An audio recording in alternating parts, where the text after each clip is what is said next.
Habsa Elimane Wane. asalaamaaleykum daleen ak jàmm li gën a fës ci ëttu yéenekaay yi dañu koy door tey jilee ak waa Sud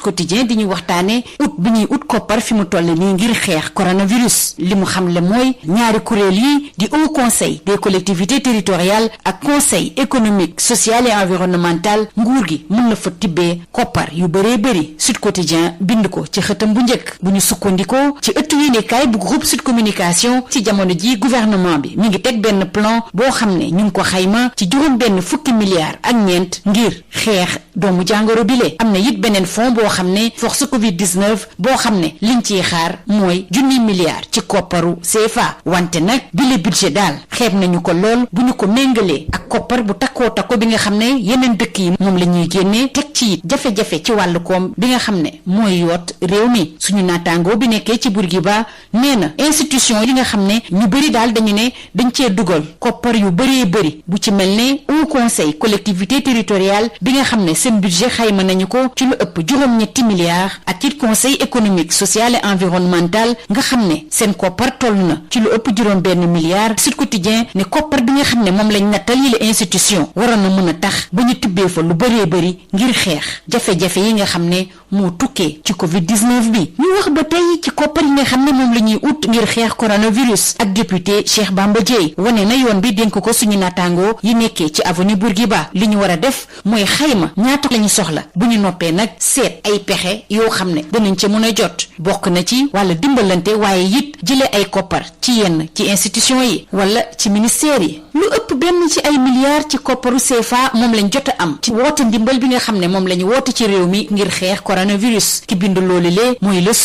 Soleil di xam le ne am na benn compte boo xam ne dañu ko ubbi ngir képp koo xam ne dangaa fas yéene jàppale Sénégal ci xeex bi ñuy xeex boobule jàngoro nga mun ko faa dugal ministre bi ñu dénk wàllu wér-gu-yaram di Abdoulaye Diouf Sarr di xamle ne koppar bi ñu jot a am nii moo tax ba gën nañu yokk doole ministère am ngir xeex boobule jàngoro waa Grand Place ñoom xeeb nañ bu baax a baax li nga xam ne moom lañ jot a am ci wàllu koppar ndax nee nañu lu ëpp benn milliard dong la ñu waxtaane ba tey ci law bu gaaw bi nga xam ne moom la coronavirus nekkee ci réew mi rawatina ci région bu Ndakaaru ak waa Libération fukki cas ak juróom benn wi yees moom lañ nemmeeku ci ñetti fan Libération yemu fa nee na ci juróom benn fukki cas ak juróom yi nga xam ne moom lañ nemmeeku ci Ndakaaru démb district bi féetee ci Dakar Ouest moom jot na am ñaar fukk ak juróom ya moo tax it moo ëppale région de Thiès te it tolloo nag Diourbel Libération di ñu xamal ne ci ñaar fukki fan ak ñeent ci weeru mars bi ñu génn nag région bu Ndakaaru ñeent fukki doomi aadama ak juróom-ñeent moo fi amoon coronavirus ci ñooñu lee bokk na ci Moustapha Guirassy bi dénk suñu naataango yi nekkee ci laas nan lay dundee ci jamono jile moom mi amee coronavirus te mu nekk ci Diamniadio mi ngi dalal xel yi wante nag li mu bëgg a xamle mooy du koppar moo ko mën a faj du it wàllu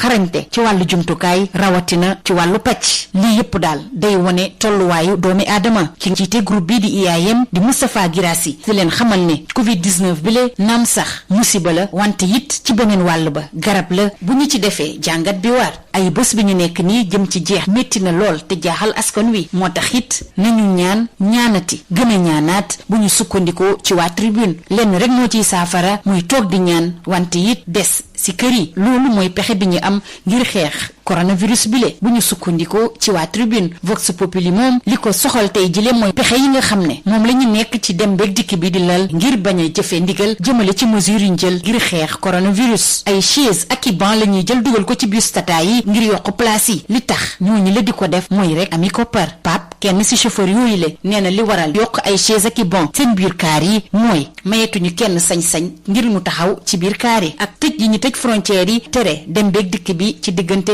dëkk yi waa 24 heures samp laaj mbaadu ndawal bi dafa nar a ñàkk ki xamal loolu suñu naataangoo yi nag mooy Adja Dieynaba Sidibé jiite jigéen ñi nga xam ne ñooy yëngu ci wàllu sàmm keneen koo xam ne it ci sokaas la bokk nee na ak tëj ñi tëj luuma yi dañ am jafe-jafe ngir ndakaaru mën a jot ci ndawal ni mu waree ginnaaw ñàkkub ndawal ñu ngi ruumandaat beneen jëm ci wàllu ceeb bi Dakar Times ñoo samp laaj bi li ko waral nag mooy décision yi nga xam ne dëkk yi nga xam ne fa la ñuy jëlee boobule ceeb jël ngir xeex Covid-19 Thaïlande Inde ak Vietnam ñu ngi lal ay pexe ngir mën a rëcc ci Covid-19 boobule. Les Échos li leen soxal tey jii mooy projet de loi d'habilitation bi nga xam ne démb lañ ko yóbbu ci assemblée nationale. Bureau assemblée nationale ak conférence des présidents dinañ ci daje ci altine bi ñu jëm. ñu jeexale kook tàggat yaram door ko ak stade ak jafe-jafe yi nga xam ne moom la football bi ci àdduna wërngal këpp di jànkonteel. waa FIFA lal nañu ay pexe ngir sauver football boobule. sunu lamb xamal ñu ne arène bi dañoo xaajaloo li ko waral mooy tànn kan moo war a bëree beneen yoon ak Balla Gaye 2 ku ne ak nañ koy gisee. sunu lamb waxtaanee it wàllu Modou Lo bi leen dénk yan pexe lay lal ngir nekk roi des arènes lii moo gënoon a fës ci ëttu yéenekaay yi ñu xëyee ndool.